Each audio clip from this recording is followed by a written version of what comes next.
अस्सलाम वालेकुम तमाम सेकेंड ईयर के स्टूडेंट। इन चैप्टर नंबर 4 पे इससे पहले हमने एक वीडियो आपको एक्सप्लेन की थी, ये सेकंड पार्ट है। तो फर्स्ट एमसीक्यूज आपके सामने आ चुकी है और यहाँ लिखा हुआ है कि if f x equal to l n bracket के अंदर x square plus 5 then f dash x, यानी कि उसका डेरिवेटिव आपको लेना है, एफ एक्स का डेरिवेटिव लेना है। तो सिर्फ समझाने के लिए मुझे लिखना पड़ रहा है एफ डैश एक्स, वरना चाहें तो आप ये भी नहीं लिखे। अब आगे लिखा हुआ है एल एन, ब्रैकेट के अंदर लिखा है एक्स स्क्वायर प्लस 5। तो याद रखें जब एल एन लिखा होता है तो हम एल एन से आगे जो है वो तमाम का तमाम डिनोमिनेटर में उतार देते हैं, जैसे 1/x स्क्वायर प्लस का 5। और फिर उसके बाद हमें क्या करना होता है कि पूरे के पूरे एल एन के आगे जो फंक्शन दिया है इसका हम डेरिवेटिव ले लेते हैं। तो अगर हम एक्स स्क्वायर प्लस 5 का डेरिवेटिव ले तो आपको पता है कि एक्स स्क्वायर का डेरिवेटिव 2x आएगा, जबकि कांस्टेंट जो है वो 0 आपके सामने आ जाता है। तो इस तरीके से इसका answer 2x upon x square plus का 5 आएगा। अब सेकंड पॉइंट आपके सामने आ चुका है और बिल्कुल उसी तरह से जैसे ही आप ये पॉइंट को मैं पढ़ता हूं आप पोस्ट कर लें और खुद सॉल्व करें और फिर आप अपने आंसर को चेक करें। अब थोड़ी सी मैंने अपनी तरफ से तब्दीली की है इस एमसीक्यूज में। यहाँ लिखा हुआ है if f x equal to l n और एक्स का क्यूब दिया है फिर plus l n under root 5 then f dash x equal to dash, यानी कि हमें एफ एक्स का डेरिवेटिव लेना है। तो इसको भी स्टार्ट करते हैं। नंबर 2, तो किस तरह से होगा कि एफ डैश एक्स अप्लाई करने के बाद, यानी कि डेरिवेटिव लेने के बाद, तो सिर्फ एल एन के अंदर आगे एक्स की पावर 3 हो, तो इससे पहले कि हम इसका डेरिवेटिव ले इसका फॉर्मूला अप्लाई कर देते हैं। और फॉर्मूले में क्या होता है कि जो एक्स की पावर होती है वो एल एन से पहले लिख दी जाती है। अगर हम डायरेक्ट भी करना चाहें तो इसका आंसर आ जाता है और हमें फिर अपने ऑप्शन से आंसर मैच करना होता है। जैसे ऊपर आंसर आया इसे भी मैच करें, तो बाद बार आंसर मैचिंग में भी शक्लों में थोड़ा बहुत फर्क डाल देते हैं, वो अपने मैथ से आप उसे अरेंज कर सकते हैं। अच्छा, आगे जो पॉइंट मैंने अपनी तरफ से लिया है वो इस तरह का लिया है कि एमसीक्यूज में कभी भी लेंथी क्वेश्चन नहीं देते, क्योंकि 1 मिनट की होती है ये एमसीक्यूज। तो एल एन के आगे देखिए अंडर रूट 5 लिखा हुआ है। Under root 5 as a constant value है। जिस तरह लॉग होता है कॉमन लॉग, ये होता है नेचुरल लॉग, दोनों सूरतों में इसकी वैल्यू कांस्टेंट आती है। अब जाहिर सी बात है इसका कुछ भी नहीं करना, कांस्टेंट ही इसका वैल्यूज आएगी और जब डेरिवेटिव लेंगे तो इसका 0 हो जाएगा। मेन आपको सिर्फ इसको ट्रीटमेंट करना है, बाकी ये आपको वैसे ही दे दिया है क्योंकि इसका डेरिवेटिव 0 होता है कांस्टेंट का। तो सिर्फ हमारे सामने ये एक इशू है और चूंकि एमसीक्यूज वेरी शॉर्ट होती है, तो अब हम जब इसका डेरिवेटिव लेंगे तो बहुत ही आसान हो चुकी है कि एल एन एक्स लिखा हुआ है तो एल एन हटेगा तो अपॉन में एक्स आ जाएगा और फिर डी एक्स और डी एक्स को कैंसिल करके हम इसे लिख सकते हैं 3/x। तो कितना शॉर्ट और स्मार्ट सा आंसर आया आपने देखा। इसके बाद हम नंबर 3 पॉइंट आपके सामने लेके आ रहे हैं। तो हमने एल एन को बहुत ज्यादा अहमियत, बल्कि मैंने नहीं बोर्ड वालों ने भी बड़ी दी है। तो अब यहाँ पे एल एन आगे लिखा हुआ है a + 5 + 5x। यहाँ पे ये कॉन्सेप्ट था कि ये कांस्टेंट 0 हो गया था। यहाँ पे याद रखें कि a को बोला गया है बिलोंग्स टू नेचुरल नंबर, यानी कि ये भी एक नंबर है और ये भी एक नंबर है। और एल एन जब आगे दोनों नंबर होते हैं तो फिर उसका आंसर भी कांस्टेंट नंबर आता है और कांस्टेंट का डेरिवेटिव 0 होता है। हमें सिर्फ 5x का लेना है, तो भाई इसमें तो रबर का भी काम नहीं है। 5x का आपको पता है डेरिवेटिव क्या होता है, सिर्फ और सिर्फ 5। तो लिहाजा इसको तो सॉल्व करने की जरूरत भी नहीं है, तो इसका आंसर आ जाएगा सिर्फ और सिर्फ 5। तो अब नंबर 4 आपके सामने आ चुकी है और नंबर 4 में मैंने बहुत शॉर्ट टाइम वाली एमसीक्यूज दी हैं और अकल के लिहाज से दी हुई हैं।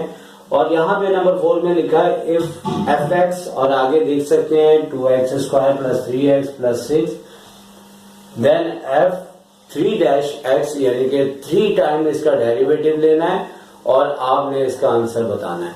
अब यहाँ पे ये इस तरह की एमसीक्यूज है कि बहुत ही दिलचस्प और मजेदार है, क्योंकि 1 मिनट्स की एमसीक्यूज होती है और ज़हीन लोगों के लिए ये बेहतरीन होती है। इसमें आप ये देखेंगे जब आप फर्स्ट टाइम डेरिवेटिव लेंगे तो आपका स्क्वायर जो है वो एक टाइम इसकी पावर कम हो जाएगी, यानी कि x की पावर 1 की तरह आ जाएगा। तो सिंगल डेरिवेटिव के ऊपर जो है वो आपका ये फंक्शन आ जाएगा।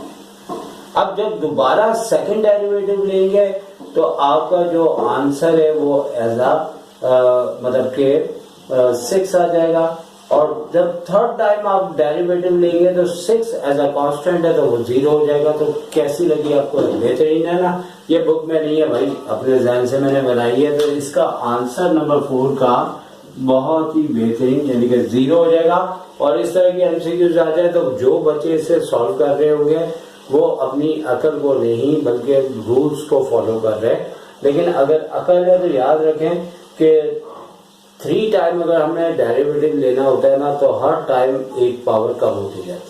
तो 1 टाइम पावर कम होगी तो 1 आएगी, फिर सेकंड डेरिवेटिव लेंगे तो आपका ये पावर 0 के कांस्टेंट हो जाएगा, फिर उसके बाद लेंगे तो पूरे ही 0 हो जाएगा। फिर हमें करना पड़ता। तो नंबर 5 पे आ जाते हैं। तो नंबर 5 पे जो एमसीक्यूज दी गई है तो उसमें क्या मैंने इसके साथ सलूक किया है वो आप देख लें कि fx है और एक्सपोनेंशियल की पावर के ऊपर x जो है वो 2 रूट के अंदर है। अब वैसे तो सर्दियां खत्म हो गई लेकिन x को काफी ज्यादा ठंड लग रही है और इसने 2 रूट यानी 2 स्वेटर पहने हुए हैं। और आगे कहा जा रहा है कि f डैश x, वो तो सबकी रिक्वायरमेंट एक ही है।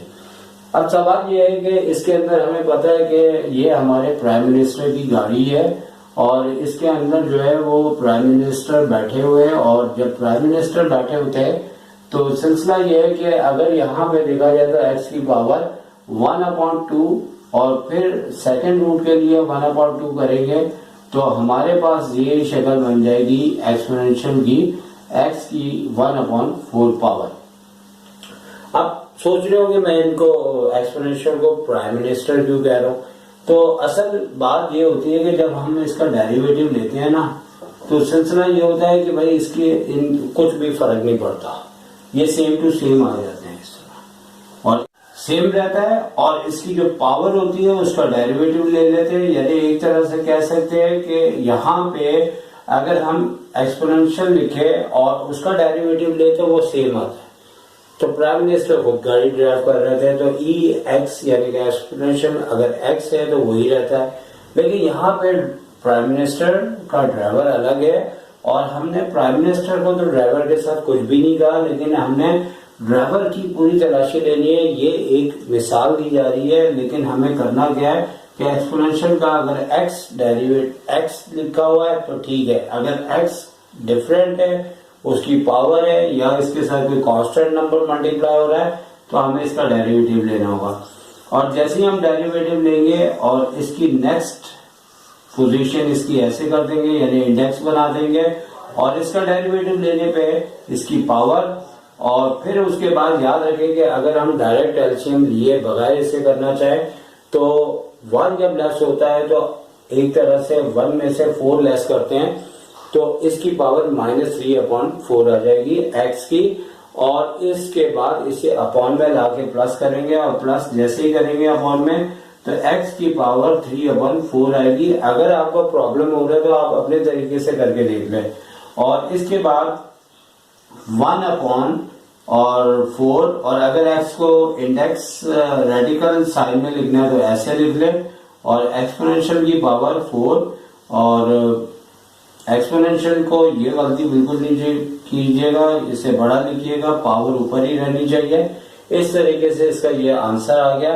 पढ़ के मैं बता देता हूँ 1/4 फिर x की पावर 3/4 थी, रेडिकल साइन में हमने लिख दिया, एक्सपोनेंशियल की पावर को भी हमने उसी तरह से लिख दिया। अच्छा, अब यहाँ से fx = y दिया और देन f"x किसके इक्वल है। नॉर्मली आपने नोट किया होगा जब आपको क्वेश्चन दिया जाता है यहाँ तो fx होता है या फिर y होता है। fx का जब डेरिवेटिव लेते हैं तो फर्स्ट टाइम ले तो डैश लगा देते हैं, 2 टाइम ले तो 2 डैश लगा देते हैं और थर्ड टाइम यहाँ पे नहीं है। अगर थर्ड टाइम होता है तो फिर तीसरा डैश आ जाता है। अब ये बताना है कि y के ऊपर क्या असरात आते हैं।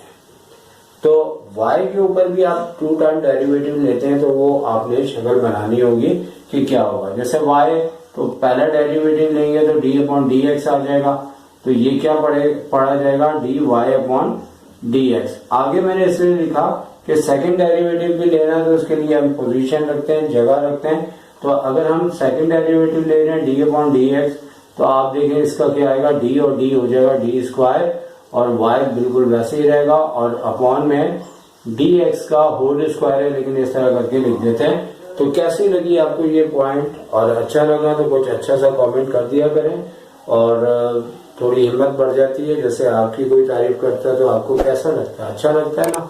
तो अब हम तो आपको फ्री ऑफ कॉस्ट पढ़ा रहे, और थोड़ी सी हिम्मत तो बढ़ानी होती है, और अच्छा लगता है। और अगर आपका दिल चाहे तो कमेंट कर दीजिएगा। तो मैं आपसे इजाजत चाहूंगा। अल्लाह हाफिज।